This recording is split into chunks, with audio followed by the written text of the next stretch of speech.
Good morning to all of you. আজকের এই ভিডিওতে আমি তোমাদের সাথে আলোচনা করব ফিজিক্যাল সায়েন্সের সেকেন্ড চ্যাপ্টার ক্লাস 10 এর গ্যাসের আচরণ বা বিহেভিয়ার বা গ্যাস নিয়ে। ঠিক আছে, তো আজকের এই চ্যাপ্টারটা খুবই ইম্পর্টেন্ট।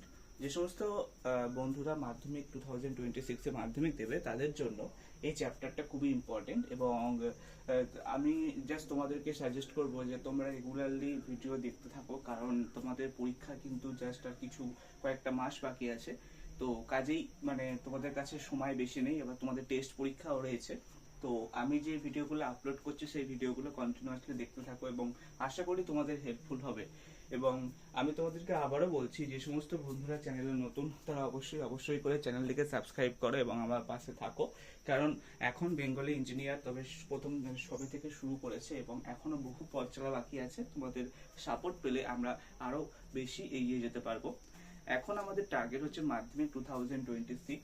সো আমাদের টার্গেট হচ্ছে মাধ্যমিক 2026, মাধ্যমিক 2026। এবং আজকে আমাদের ফিজিক্যাল সায়েন্সের সেকেন্ড ভিডিও আপলোড হচ্ছে, সেকেন্ড চ্যাপ্টারের ভিডিও, সেটা হচ্ছে গ্যাসের আচরণ। তো গ্যাসের আচরণ মানে যখন আমরা গ্যাসের আচরণ পড়ছি বা বিহেভিয়ার অফ গ্যাস পড়ছি, তখন অবভিয়াসলি গ্যাসের চাপ এবং আয়তন সম্পর্কে আমাদের একটা ধারণা হওয়া দরকার। গ্যাসের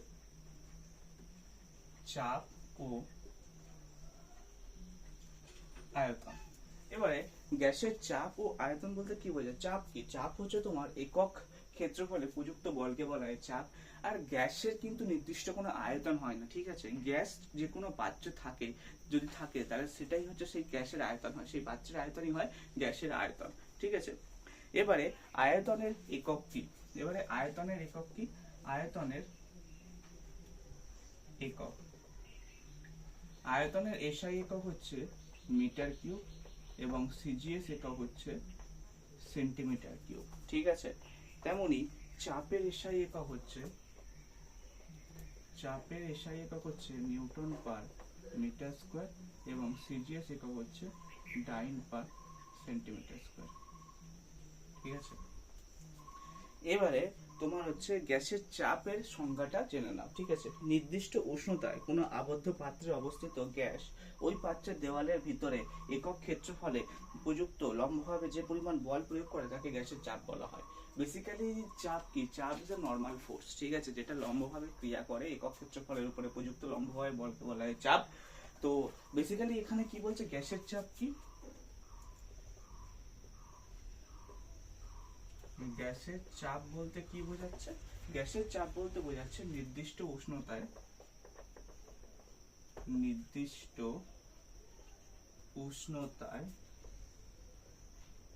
কোনো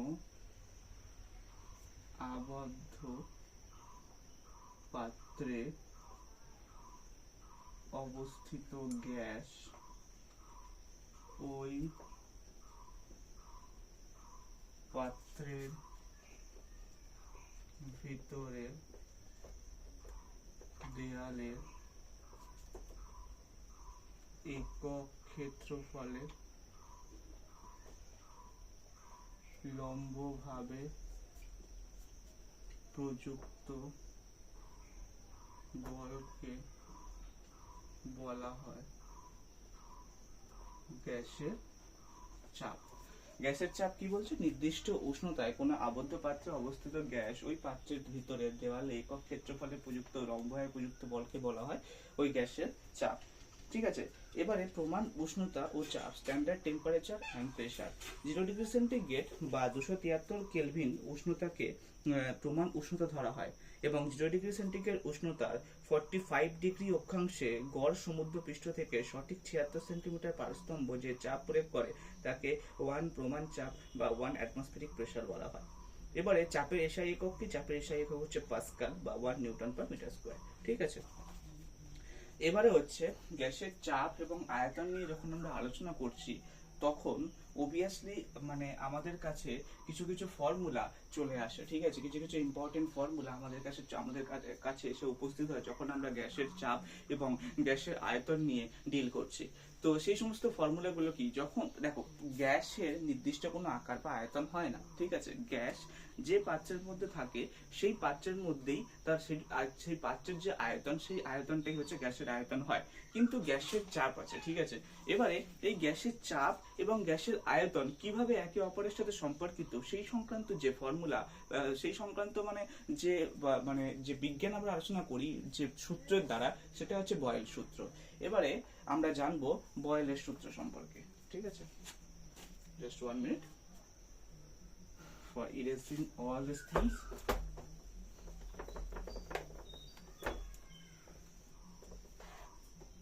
এবার আমরা জানবো বয়েলের সূত্র বা বয়েলস ল। বয়েলের সূত্র, বয়েলের সূত্র কি বলছে? অপরিবর্তিত উষ্ণতায় নির্দিষ্ট ভরের গ্যাসের চাপ মানে গ্যাসের আয়তন ওই গ্যাসের চাপের সঙ্গে ব্যস্ত অনুপাতে পরিবর্তিত হয়। যেখানে নির্দিষ্ট ভর ও উষ্ণতায় গ্যাসের চাপ গ্যাসের আয়তনের সাথে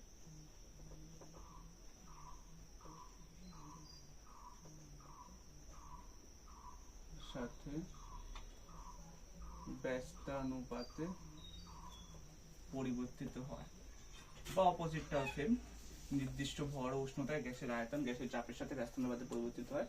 P proportional to 1/v ও লেখা যায়, অথবা V proportional to 1/p ও লেখা যায়, যখন টেম্পারেচার এবং বস্তুর ভর m স্থির। যখন নির্দিষ্ট ভর এবং উষ্ণতায় কোনো গ্যাসের চাপ ওই গ্যাসের আয়তনের সাথে ব্যস্তানুপাতে পরিবর্তিত হয়, অথবা নির্দিষ্ট ভর ও উষ্ণতায় কোনো গ্যাসের আয়তন ওই গ্যাসের চাপের সঙ্গে ব্যস্তানুপাতে পরিবর্তিত হয়, যেটাকে আমরা গাণিতিকভাবে প্রকাশ করি P proportional to 1/v অথবা V proportional to 1/p, যখন টেম্পারেচার এবং বস্তুর ভর স্থির থাকে, ঠিক আছে। এবারে বয়েলের সূত্রের ধ্রুবক কি? বয়েলের সূত্রের ধ্রুবক হচ্ছে গ্যাসের ভর এবং উষ্ণতা। এবারে বয়েলের সূত্র বয়েলের সূত্রটা হচ্ছে আমাদের কাছে, এটা কি বয়েলের সূত্র কি দাঁড়াচ্ছে, যে P proportional to 1/v, আর এই প্রপোর্শনালিটি হটালে একটা কনস্ট্যান্ট সাইনকে আমাদের নিতে হয়, so P equals to k/v or PV equals to k। এবারে যদি আমরা গ্রাফ প্লট করি P এর সাথে V এর গ্রাফ, তাহলে গ্রাফটা এরকম টাইপ আসে, ঠিক আছে। এবং এই গ্রাফের নেচারটা কি? সমপরাবৃত্ত, ঠিক আছে। So P proportional to 1/p proportional to v যদি গ্রাফ প্লট করি, সেক্ষেত্রে গ্রাফের নেচারটা আসে হচ্ছে সমপরাবৃত্ত, ঠিক আছে। তো এটাই হচ্ছে এটা হচ্ছে তোমাদের a, এটা একটা a, ঠিক আছে, সমপরাবৃত্তের গ্রাফ। এবারে PV বনাম P বা PV বনাম v যদি গ্রাফ প্লট করি, PV বনাম P যদি আবার গ্রাফ প্লট করি, সেক্ষেত্রেও যা আসবে সরল রেখা আসবে, এবং PV বনাম V যদি গ্রাফ প্লট করি, সেক্ষেত্রেও পুরো একটা সরল রেখা মানে স্ট্রেট লাইন আমাদের যা হবে, যেখানে হচ্ছে তোমার PV হচ্ছে কনস্ট্যান্ট থাকবে, বা শুধু ভলিউমটা চেঞ্জ হবে, এখানেও PV কনস্ট্যান্ট থাকবে, শুধু প্রেসারটা চেঞ্জ হবে, ঠিক আছে। এটা হচ্ছে বয়েলের সূত্র। বয়েলের সূত্র হলো। এবারে বয়েলের সূত্রের পরে আমরা হচ্ছে গ্যাসের বয়েলের সূত্র কি বলছে? বয়েলের সূত্র বলছে গ্যাসের চাপ এবং গ্যাসের আয়তনের মধ্যে সম্পর্ক যখন গ্যাসের উষ্ণতা এবং গ্যাসের ভর স্থির আছে। এবারে শুধুমাত্র গ্যাসের চাপের সাথে তো আয়তনের সম্পর্ক হলে তো হবে না, এবারে আমাদের জানতে হবে যে গ্যাসের আয়তনের সাথে গ্যাসের উষ্ণতার কি সম্পর্ক, মানে অ্যাকচুয়ালি আয়তনের সাথে উষ্ণতা কিভাবে পরিবর্তিত হয় সেই সংক্রান্ত যে সূত্র আমরা জানি, যে যে ফর্মুলা, যে ল থেকে, সেই লটা হচ্ছে চার্লসের ল। চার্লস কি করেছে? বিজ্ঞানী বয়েল হচ্ছে তোমার গ্যাসের ভর এবং আয়তনের মধ্যে সম্পর্ক প্রদান করেছে, এবং চার্লস হচ্ছে গ্যাসের আয়তন এবং গ্যাসের উষ্ণতার সাথে সম্পর্ক প্রদান করেছে। তো চলো আমরা এবারে চার্লসের সূত্র সম্পর্কে জানি।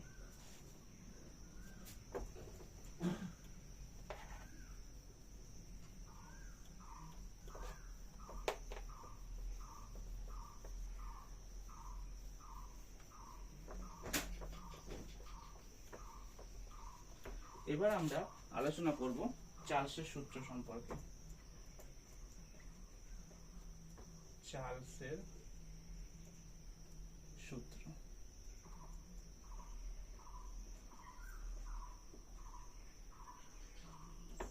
তো চার্লসের সূত্র কি বলছে?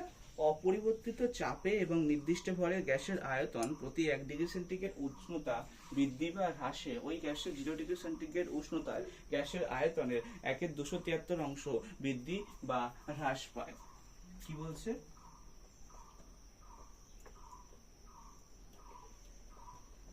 অপরিবর্তিত চাপে নির্দিষ্ট ভরের গ্যাসের আয়তন প্রতি 1 ডিগ্রি সেন্টিগ্রেড উষ্ণতা বৃদ্ধি বা হ্রাসের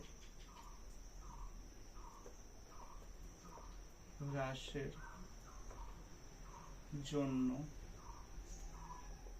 0 ডিগ্রি সেন্টিগ্রেড উষ্ণতায় ওই গ্যাসের আয়তনের 1/273 অংশ বৃদ্ধি বা হ্রাস পায়।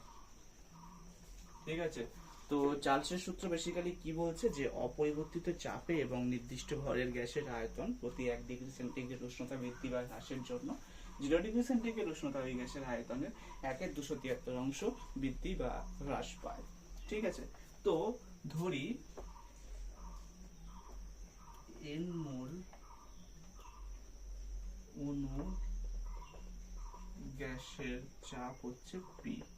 এবারে 0 ডিগ্রি সেন্টিগ্রেড উষ্ণতায় গ্যাসের আয়তন হচ্ছে V0 এবং T ডিগ্রি সেন্টিগ্রেড উষ্ণতায়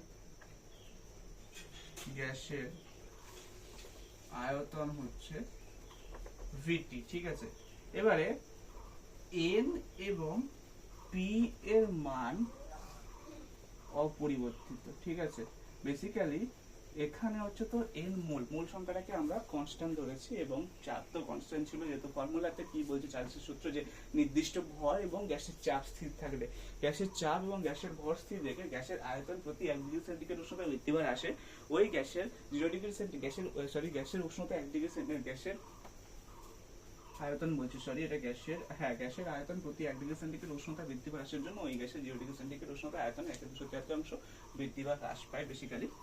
তো এবারে যদি তোমার হচ্ছে 0 ডিগ্রি সেন্টিগ্রেড থেকে T ডিগ্রি সেন্টিগ্রেড পর্যন্ত উষ্ণতা বৃদ্ধি করা হয় তাহলে কি হবে?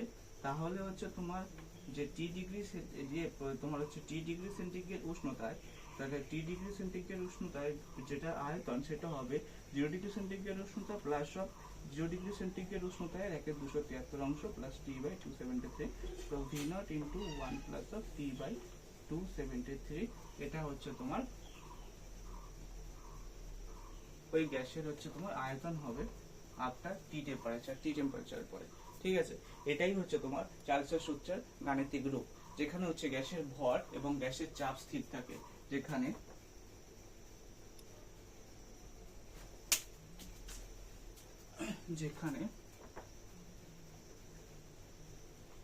গ্যাসের ভর ও চাপ স্থির। ঠিক আছে, এটা হচ্ছে চার্লসের সূত্রের গাণিতিক রূপ।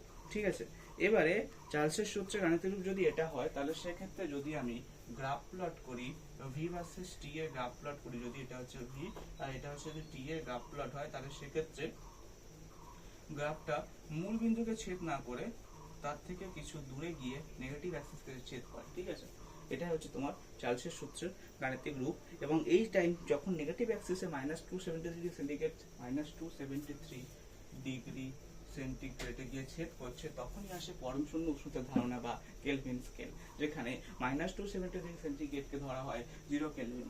ঠিক আছে, সরি -273 এবং যেখানে হচ্ছে তোমার 0 ডিগ্রি সেন্টিগ্রেড ইকুয়ালস টু হচ্ছে 273 কেলভিন এবং প্রতি 1 ডিগ্রি সেন্টিগ্রেড উষ্ণতা বৃদ্ধিতে কেলভিন স্কেলে 1 কেলভিন করে বাড়ে। ঠিক আছে, এবার হচ্ছে চার্লসের সূত্র। তাহলে চার্লসের সূত্র থেকে পরম শূন্য উষ্ণতা শূন্যের ধারণা। বেসিক্যালি পরম শূন্য উষ্ণতা বলতে কি বোঝায়? চার্লসের সূত্র অনুযায়ী আমরা কি জেনেছি যে স্থির চাপে যে উষ্ণতায় সকল গ্যাসের আয়তন শূন্য হয়ে যায় তাকে পরম শূন্য উষ্ণতা বলে। পরম শূন্য উষ্ণতা কি? স্থির চাপে যে উষ্ণতায় সকল গ্যাসের আয়তন শূন্য হয়ে যায়, স্থির চাপে যে উষ্ণতায় সকল গ্যাসের আয়তন শূন্য হয়ে যায় সেই উষ্ণতাকে বলা হয় পরম শূন্য উষ্ণতা। তো এবারে এই পরম শূন্য উষ্ণতা সেলসিয়াস স্কেলে হচ্ছে মান কত? -273 ডিগ্রি সেন্টিগ্রেড, -273 ডিগ্রি সেন্টিগ্রেড। তো এবার পরম শূন্য উষ্ণতাকে পরম বলা হচ্ছে কেন? কারণ পরম শূন্য উষ্ণতার মান হচ্ছে -270 ডিগ্রি সেন্টিগ্রেড, যেখানে গ্যাসের প্রকৃতি, পরিমাণ, চাপ বা আয়তন কোনোটি নির্ভর করে না এবং এর থেকে কম উষ্ণতা পাওয়া সম্ভব নয়। তো এই জন্য পরম শূন্য উষ্ণতাকে পরম বলা হয়। এবারে পরম বা কেলভিন স্কেলের সঙ্গে সেলসিয়াস স্কেলের কিভাবে সম্পর্ক? দেখো, কেলভিন স্কেলের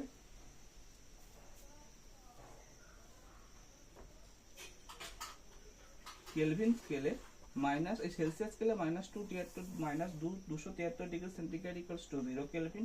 তো 0 degree centigrade equals to 0 plus of 273। ঠিক আছে, এটা হচ্ছে ফর্মুলা। তো ডিগ্রি সেন্টিগ্রেড তার মানে T degree centigrade equals to T plus of 273 kelvin. ঠিক আছে, এটা হচ্ছে relation. T degree centigrade equals to T plus of 273 degree T plus of 273 kelvin, T plus of 273 kelvin, এটা হচ্ছে ফর্মুলা। এবারে কেলভিন স্কেল অনুযায়ী চার্লসের সূত্রের গাণিতিক রূপটা আমরা দেখব। ঠিক আছে,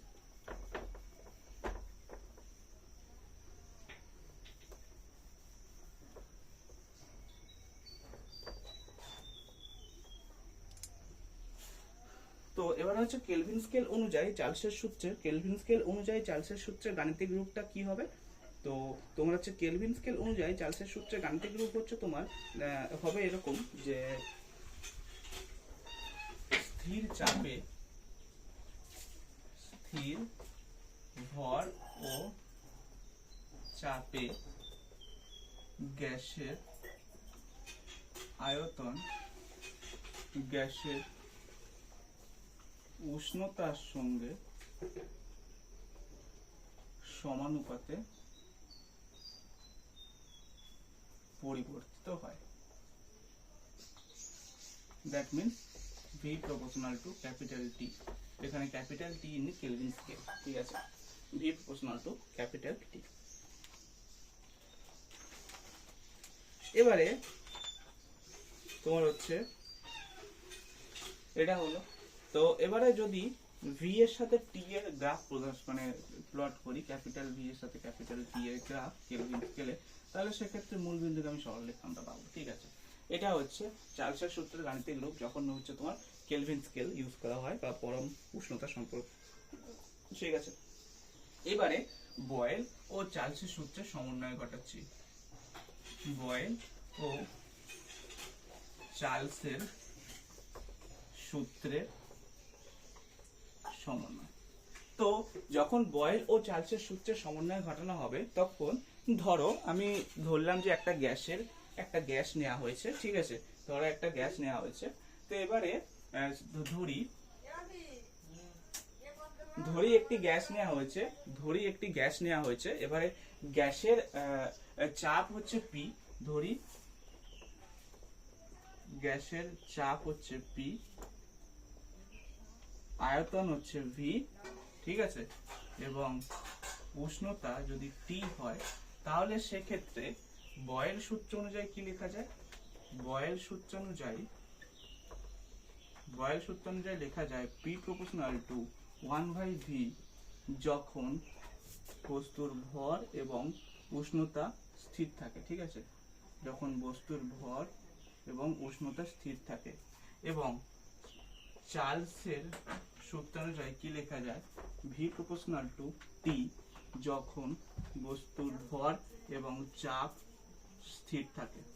এবারে চার্লসের এবং বয়েলের সূত্রকে যদি সমন্বয় করানো হয় তাহলে আর সমন্বয় করালে কি পাবো? তোমার সমন্বয় করালে পাবো, আচ্ছা, এই P proportional to 1/V और v proportional to 1/p করলাম, ঠিক আছে।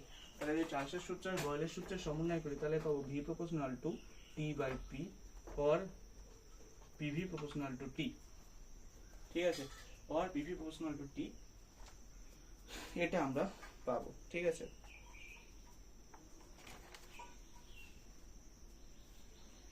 pv proportional to t বা p1 v1 by pv proportional to t, pv proportional to t পাবো, অথবা pv equals to kt পাবো, ঠিক আছে।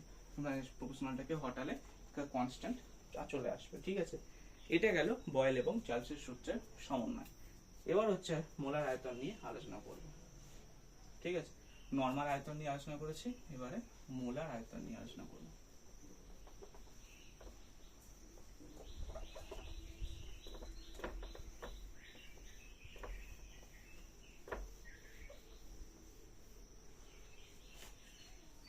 এবার আমরা আলোচনা করব মোলার আয়তন নিয়ে।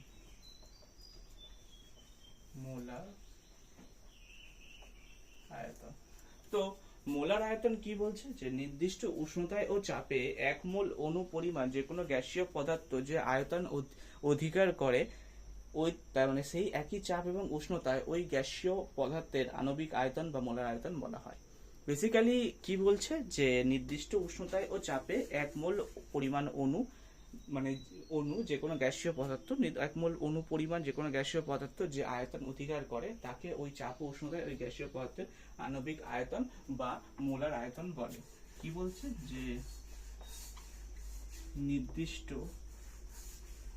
উষ্ণতায় ও চাপে 1 মোল অণু পরিমাণ যে কোনো গ্যাসীয় পদার্থ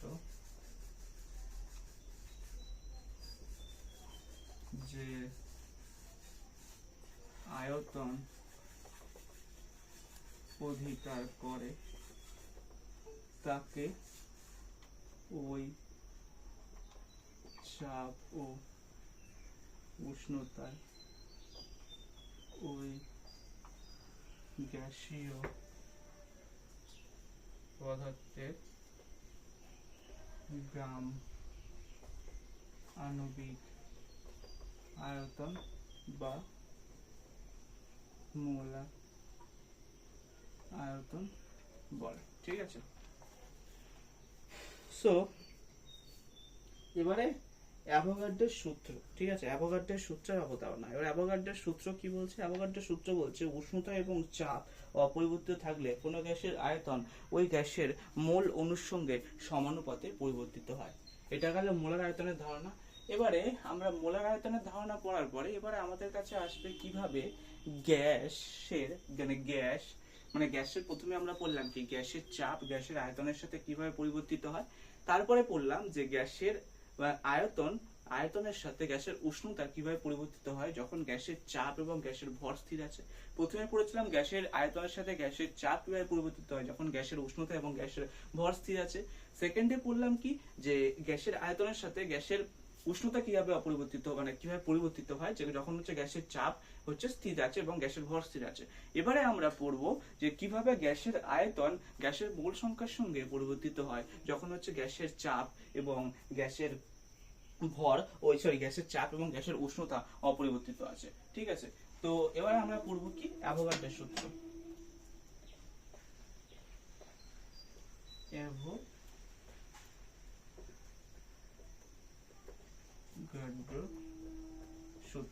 অ্যাভোগাড্রোর সূত্র কি বলছে, নির্দিষ্ট চাপ ও উষ্ণতায় কোনো গ্যাসের আয়তন ওই গ্যাসটি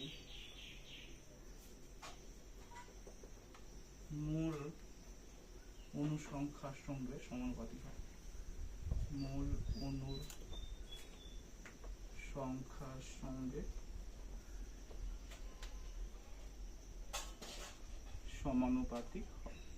তো যদি আমরা মোল অণুর সংখ্যাটাকে স্মল n দিয়ে প্রকাশ করি তাহলে সেক্ষেত্রে v proportional to small n যখন টেম্পারেচার এবং প্রেসার স্থির থাকে। ঠিক আছে, এটা হচ্ছে অ্যাভোগাড্রোর সূত্র।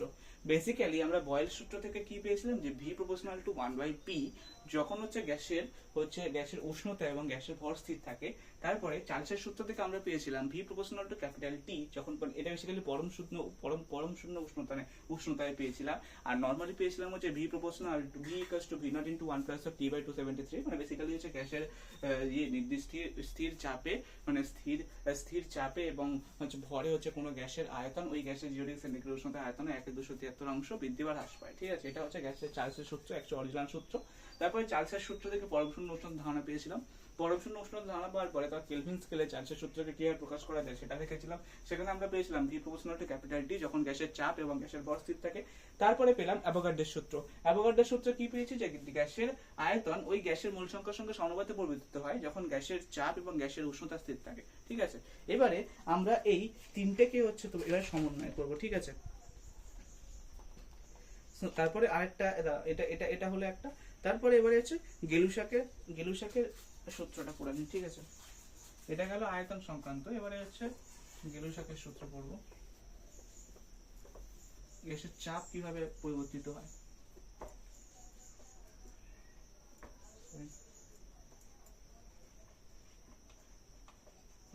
গেলুসাকের সূত্র।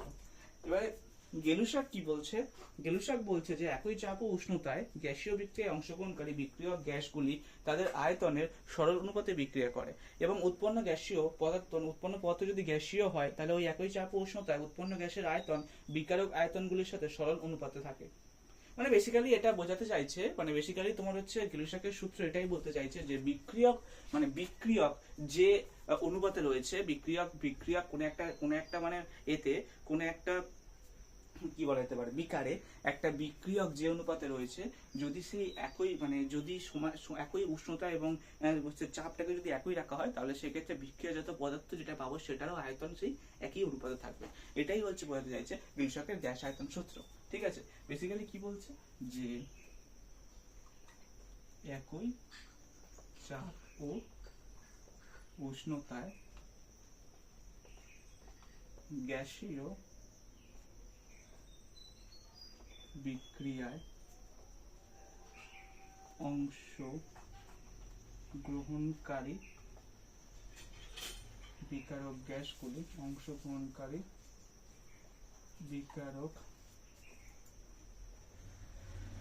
গ্যাসগুলি তাদের আয়তনের সরল অনুপাতে বিক্রিয়া করে এবং উৎপন্ন পদার্থ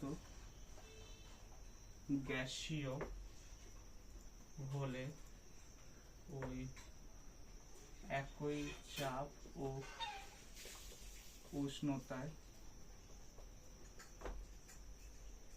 উৎপন্ন গ্যাসের আয়তন বিকারক গ্যাসগুলির আয়তনের সঙ্গে সরল অনুপাতে থাকে।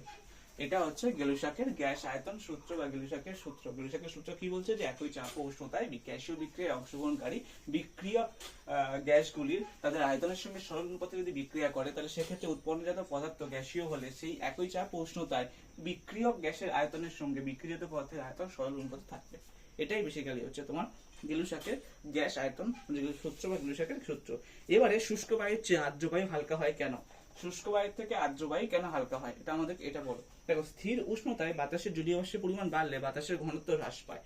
এবারে বাতাসে জলীয় বাষ্পের পরিমাণ বাড়লে কি হয়, একই আয়তনে বাতাসে নাইট্রোজেন ও অক্সিজেনের পরিমাণ কমে যায়, কারণ জলীয় বাষ্প বাতাসে উপস্থিত থাকলে গ্যাসগুলোকে প্রতিস্থাপিত করে। এবারে যদি ধরো অক্সিজেনের আণবিক ভর হচ্ছে কত, অক্সিজেন O2 মানে হচ্ছে 16 × 2 32, এবং নাইট্রোজেনের আণবিক ভর কত 14 × 2 মানে 28। তো এবার জলীয় বাষ্পের আণবিক ভর কত 2H2O মানে জলীয় বাষ্পের আণবিক ভর কত 2 + 16 মানে হচ্ছে তোমার H2O মানে 18। ঠিক আছে, এবারে জলীয় বাষ্প অক্সিজেন এবং নাইট্রোজেন থেকে হালকা হয়, ঠিক আছে। এবারে তাই স্থির উষ্ণতায় বাতাসের যত বেশি জলীয় বাষ্প অন্য গ্যাসগুলিকে প্রতিস্থাপিত করে বাতাসের ঘনত্ব যত কম হবে, তাই একই উষ্ণতায় শুষ্ক বায়ু চেয়ে আর্দ্র বায়ু হালকা হয়। বেসিক্যালি শুষ্ক বায়ুতে কি হয়, শুষ্ক বায়ুতে জলীয় বাষ্প থাকে না, শুষ্ক বায়ুতে মেইনলি থাকে কি অক্সিজেন, নাইট্রোজেন, এই সমস্ত পদার্থ। এবারে যখন বাষ্পে মানে শুষ্ক বায়ুতে যদি বা জলীয় বায়ু যদি আর্দ্র হতে শুরু করে, তাহলে কি হয়, বায়ুতে জলীয় বাষ্পের পরিমাণ বাড়তে থাকে। বায়ুতে জলীয় বাষ্পের পরিমাণ বাড়লে কি হবে, এই জলীয় বাষ্প কি হবে, এই সমস্ত নাইট্রোজেন অক্সিজেনকে প্রতিস্থাপিত করবে। এর ফলে কি হয়, শুষ্ক বায়ুতে শুষ্ক বায়ুর আণবিক ভর কত হবে, শুষ্ক বায়ুতে মেইনলি থাকে কি নাইট্রোজেন এবং অক্সিজেন। নাইট্রোজেনের আণবিক ভর কত, নাইট্রোজেন আণবিক ভর 28, অক্সিজেনের কত, অক্সিজেন 32 O2। তো এবারে এই সমস্ত, এবার যদি শুষ্ক বায়ু যদি আণবিক ভর যদি টোটাল যোগ করা হয়, তাহলে সেক্ষেত্রে কত হবে 28 + O2, এবং আদার্স যদি যোগ করা, তাহলে সেক্ষেত্রে অনেকটা বেশি হবে। এবং আর্দ্র বায়ুর ক্ষেত্রে কি হবে, আর্দ্র বায়ুর ক্ষেত্রে হচ্ছে ম্যাক্সিমামটাই হচ্ছে জলীয় বাষ্প। তো ম্যাক্সিমাম বলতে কি 100% জলীয় বাষ্প থেকে আর্দ্র বায়ুতে। তো এবার আর্দ্র বায়ু যদি আণবিক ভর ধরা হয়, তাহলে সেক্ষেত্রে কি H2O, H2 মানে কি 2 + 18 2 + 16, that will be equal to 18। So যদি ধরা হয়, তাহলে এবার যদি কম্পেয়ার করে আণবিক ভর ওয়াইজ, তাহলে আণবিক ভর ওয়াইজ কম্পেয়ার করলে দেখা যাবে যে আর্দ্র বায়ু হচ্ছে অনেক হালকা অ্যাজ কম্পেয়ার টু শুষ্ক বায়ু, ঠিক আছে। এটাই হচ্ছে মেইন ফান্ডা। এবারে হচ্ছে আদর্শ গ্যাস সমীকরণ। আদর্শ গ্যাস সমীকরণ আমরা কিভাবে পাবো, আমরা যদি বয়েলের সূত্র, চার্লসের সূত্র এবং অ্যাভোগাড্রোর সূত্রকে যদি সমন্বয় করি, তাহলে সেক্ষেত্রে যে সমীকরণ আমাদের সামনে চলে আসে সেটাকে বলা হয় আদর্শ গ্যাস সমীকরণ, ঠিক আছে। এবার হচ্ছে আদর্শ গ্যাস সমীকরণ। আদর্শ গ্যাস সমীকরণ। এবারে আদর্শ গ্যাস সমীকরণের ক্ষেত্রে আমরা কি করবো, একটা গ্যাসকে নেবো, গ্যাসের চাপ P, গ্যাসের আয়তন V, গ্যাসের চাপ P, গ্যাসের আয়তন V, গ্যাসের উষ্ণতা T এবং N সংখ্যক গ্যাসীয় অণু বর্তমান, ঠিক আছে। এবারে বয়েলের সূত্র অনুযায়ী কি পাবো, বয়েলের সূত্র অনুযায়ী V proportional to 1/P যখন বস্তুর ভর এবং উষ্ণতা স্থির। এবারে চার্লসের সূত্র অনুযায়ী কি পাচ্ছি, V proportional to T যখন বস্তুর ভর এবং প্রেসার স্থির। আর অ্যাভোগাড্রোর সূত্র অনুযায়ী কি পাচ্ছি, V proportional to N যখন বস্তুর চাপ এবং টেম্পারেচার মানে উষ্ণতা স্থির। তো এবার তিনটেকে যদি সমন্বয় করানো হয়, তাহলে সেক্ষেত্রে আমরা যেটা পাবো সেটা হচ্ছে V proportional to NT/P or PV equals to K into NT, ঠিক আছে। PV equals to K into NT, ঠিক আছে। এবারে এই K যেটা, Kটা হচ্ছে সমানুপাতিক ধ্রুবক, এখানে Kটা হচ্ছে সমানুপাতিক ধ্রুবক। এবারে এই কে কি করা হবে, যে এবারে পরীক্ষা লব্ধ থেকে জানা যায় কি, যে 1 মোল অণু পরিমাণ যে কোনো গ্যাসের ক্ষেত্রে কে এর মান সমান, ঠিক আছে, কে এর মান সমান। তো 1 মোল অণু পরিমাণ যে কোনো গ্যাসের ক্ষেত্রে কে আমরা R দ্বারা প্রতিস্থাপিত করতে পারি। সো কে যদি আমরা R দ্বারা প্রতিস্থাপিত করি, তাহলে সেক্ষেত্রে PV ইকুয়ালস টু হবে nRT। এটা হচ্ছে আদর্শ গ্যাস সমীকরণ, যেখানে R হচ্ছে সার্বজনীন গ্যাস ধ্রুবক, ঠিক আছে।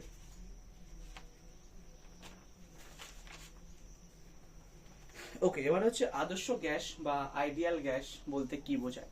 আদর্শ গ্যাস হচ্ছে তোমার যে সকল গ্যাস সব অবস্থাতে বয়েল ও চার্লসের সূত্র বা বয়েল ও চার্লসের সূত্র এবং হচ্ছে তোমার অ্যাভোগাড্রোর সূত্র মানে আদর্শ গ্যাস সমীকরণ মেনে চলে, সেই সমস্ত গ্যাসকে বলা হয় আদর্শ গ্যাস, ঠিক আছে। যে সেই সমস্ত গ্যাসকে বলা হয় আদর্শ গ্যাস।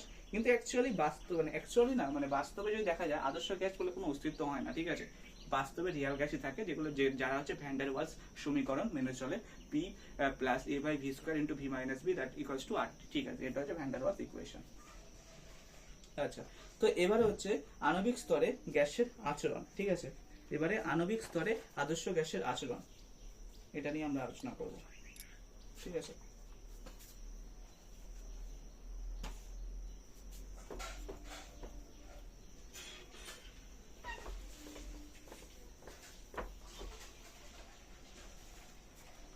এবার আমরা আলোচনা করব আণবিক স্তরে গ্যাসের আচরণ কি হয়, ঠিক আছে। এবার আমরা আলোচনা করবো আণবিক স্তরে আদর্শ গ্যাসের আচরণ। আণবিক স্তরে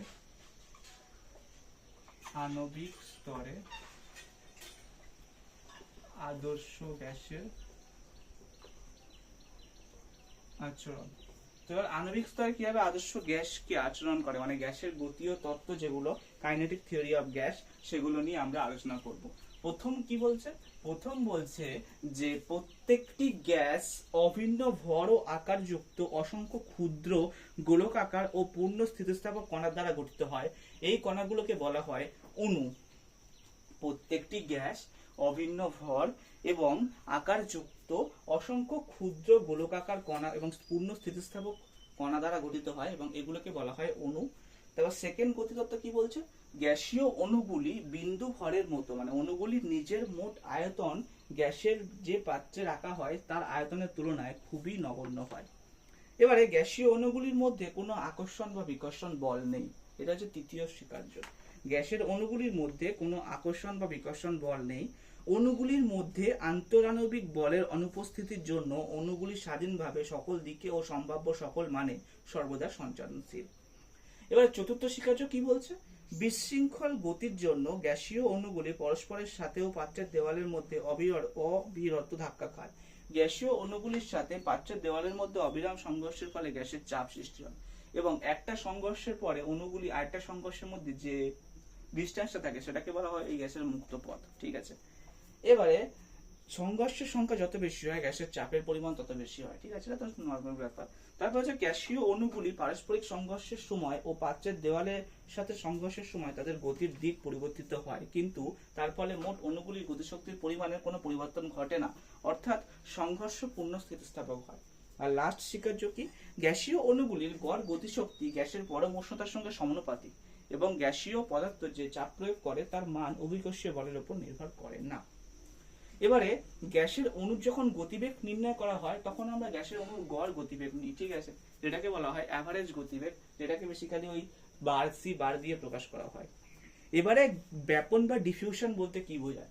ব্যাপন বা ডিফিউশন মানে কি? যখন কনসেন্ট্রেশন মানে হচ্ছে কনসেন্ট্রেশন কি বাংলায় কি বলে? ঘনত্ব বা আণবিক গুরুত্ব। ঘনত্ব মানে গ্যাসের ঘনত্ব বা আণবিক গুরুত্বের ডিফারেন্সের জন্য কি হয়, কনসেন্ট্রেশনের ডিফারেন্সের জন্য কি হয়, গ্যাসীয় পদার্থ হাই কনসেন্ট্রেশন রিজিয়ন থেকে লো কনসেন্ট্রেশন রিজিয়নের দিকে প্রবাহিত হয়, সেটা সেই ধর্মকে বলা হয় ব্যাপন। বেসিক্যালি যে ধর্মের জন্য বিক্রিয়া না ছাড়াই, মানে বিক্রিয়া না করেই দুই বা ততোধিক গ্যাস তাদের ঘনত্বের পার্থক্যের জন্য এক গ্যাস থেকে মানে হাই ঘনত্বযুক্ত গ্যাস থেকে লো ঘনত্বযুক্ত গ্যাসের দিকে প্রবাহিত হয়, সেই ধর্মকে বলা হয় গ্যাসের ব্যাপন বা ডিফিউশন। ঠিক আছে, এবারে বাস্তব গ্যাসের আদর্শ আচরণ থেকে বিচ্যুতির কারণগুলো কি? দেখো, আয়তন ঘটিত ত্রুটি কি? দেখো, অ্যাকচুয়ালি বাস্তব গ্যাসের সাথে আদর্শ গ্যাস বলে কিছুই হয় না। ঠিক আছে, আদর্শ গ্যাস বলে কিছুই হয় না। সব প্রকৃতিতে যে সমস্ত গ্যাস পাওয়া যায় সবই বাস্তব গ্যাস। ফার্স্ট অফ অল হচ্ছে আয়তন ঘটিত ত্রুটি। গ্যাসের গতীয় তত্ত্বে কি বলেছে? গ্যাসের অণুগুলি মানে অণুগুলিকে বিন্দুভর বিশিষ্ট কণারূপে কল্পনা করা হয়, কিন্তু এবং গ্যাস অণুগুলির মোট আয়তন গ্যাসের যে পাত্রে রাখা হয় তার আয়তনের তুলনায় নগণ্য হয়। কিন্তু বাস্তব গ্যাসের ক্ষেত্রে না, গ্যাসের অণুগুলি স্বল্প হলেও নির্দিষ্ট পরিমাণ আয়তন রয়েছে এবং এর ফলে কি হয়, এই যে মানে যে তোমার গতীয় তত্ত্ব এটা কিন্তু লঙ্ঘিত হয়। এরপর হচ্ছে আন্তরাণবিক আকর্ষণ বল। গ্যাসের গতিতত্ত্বে কি বলছে যে অ্যাকচুয়ালি তোমার হচ্ছে যে আইডিয়াল গ্যাস এগুলোর মধ্যে কোনো আকর্ষণ বা বিকর্ষণ বল নেই, কিন্তু বাস্তবে না গ্যাসগুলির মধ্যে আকর্ষণ বা বিকর্ষণ বল রয়েছে, যেটা হচ্ছে তোমার মানে এর ফলে কি হয়, গ্যাসের অণুগুলি পরস্পরের কাছাকাছি চলে আসে তো এবং অণুগুলির মধ্যে আকর্ষণ বল ক্রিয়া করে। তো এটা হচ্ছে তোমার একটা চ্যুতি, ঠিক আছে, বা ত্রুটি বলতে পারো। তো বেসিক্যালি এইগুলোই ছিল তোমাদের সেকেন্ড চ্যাপ্টার বা গ্যাসের মানে আচরণ চ্যাপ্টারে। তাহলে প্রথমে কি পড়লাম? প্রথমে গ্যাসের আচরণ যখন আমরা মানে চ্যাপ্টারটা নিয়ে আলোচনা করছি তখন সেক্ষেত্রে গ্যাসের চাপ এবং গ্যাসের আয়তন একটা one of the most important thing. তারপরে আমরা পড়লাম গ্যাসের চাপ এবং গ্যাসের আয়তন কিভাবে একে অপরের সঙ্গে সম্পর্কিত। সেক্ষেত্রে আমাদের প্রথম চলে এলো বয়েস ল, তারপরে এলো গ্যাসের আয়তনের সাথে গ্যাসের উষ্ণতা কিভাবে সম্পর্কিত এবং সেটা আমরা জানতে পারি কিভাবে, সেটা জানতে পারি চার্লসের ল থেকে। তারপরে চার্লসের ল থেকে আমরা জানতে পারি পরম শূন্য উষ্ণতা কি। তারপরে কেলভিন স্কেল সম্পর্কে ধারণা আছে চার্লসের ল থেকে। তারপরে পরম শূন্য উষ্ণতায় মানে কেলভিন স্কেলে চার্লসের সূত্র সূত্রটাকে আমরা কিভাবে প্রকাশ করতে পারি, V proportional two capital T, যখন হচ্ছে গ্যাসের চাপ এবং গ্যাসের ভর স্থির থাকে। এটা গেল। তারপরে আমরা জানলাম হচ্ছে তোমার হচ্ছে অ্যাভোগাড্রের সূত্র। অ্যাভোগাড্রের সূত্র কি জানলাম, যে গ্যাসের ভি প্রপোর্শনাল টু এন, মানে গ্যাসের আয়তন গ্যাসের মোল সংখ্যার সঙ্গে সমানুপাতিক থাকে যখন হচ্ছে গ্যাসের চাপ এবং গ্যাসের উষ্ণতা স্থির থাকে। তারপরে কি জানলাম, গ্যালিলিয়াসের গ্যাস আয়তন সূত্র। গ্যালিলিয়াসের গ্যাস আয়তন সূত্র কি বলছে, রেশিও সম্পর্কে ধারণা দিচ্ছে যে গ্যাসীয় বিক্রিয়ায় অংশগ্রহণকারী বিক্রিয়ক গ্যাসের আয়তন যদি সমানুপাতে থাকে, তাহলে সেক্ষেত্রে বিক্রিয়াজাত পদার্থ যদি একই চাপ ও উষ্ণতা থাকে, তাহলে সেক্ষেত্রে বিক্রিয়ক পদার্থের আয়তনের সাথে বিক্রিয়াজাত পদার্থের আয়তনের কিন্তু সমানুপাতে থাকবে। এটা বললো গ্যালিলিয়াসের গ্যাস আয়তন সূত্র। তারপরে আমরা কি জানলাম, তারপরে আমরা জানলাম হচ্ছে আদর্শ গ্যাস সমীকরণ, যেটা হচ্ছে তোমার সমন্বয় হবে কি বয়েল, চার্লস এবং অ্যাভোগাড্রো প্রকল্প। তো সেটা কি P = NRT, যেখানে আর হচ্ছে সার্বজনীন গ্যাস ধ্রুবক, আর এর মান হচ্ছে 8.0 জুল পার মিটার কেলভিন। ঠিক আছে, কেলভিন স্কেলে। আচ্ছা, এবার গেল এটা, তাহলে এটা হয়ে গেল। এরপরে আমরা কি দিলাম, এরপরে আমরা দিলাম হচ্ছে গ্যাসের গতিতত্ত্বের স্বীকার্য বিষয়গুলো কি কি, 7টা স্বীকার্য বিষয় দেখলাম। তারপরে আদর্শ গ্যাস থেকে বাস্তব গ্যাসের বিচ্যুতির কারণ দেখলাম।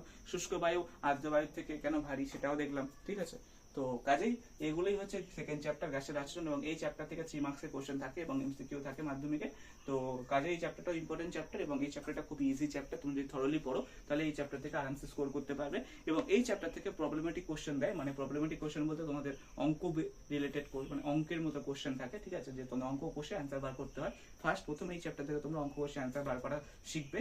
তো কাজেই তোমাদের নেক্সট কোনো ভিডিওতে আমি তোমাদেরকে কিছু কোশ্চেন নেব, মানে প্রবলেমেটিক কোশ্চেন, সেগুলো আমি সলভ করে দেখাবো। তো আশা করি ভিডিওটা ভালো লাগবে। ঠিক আছে, তো দেখা হচ্ছে তোমার সাথে নেক্সট ভিডিওতে। আর যে সমস্ত বন্ধুরা চ্যানেল নতুন, অবশ্যই চ্যানেলটিকে সাবস্ক্রাইব করো। দেখা হচ্ছে তোমার সাথে নেক্সট ভিডিওতে। ততক্ষণের জন্য টাটা।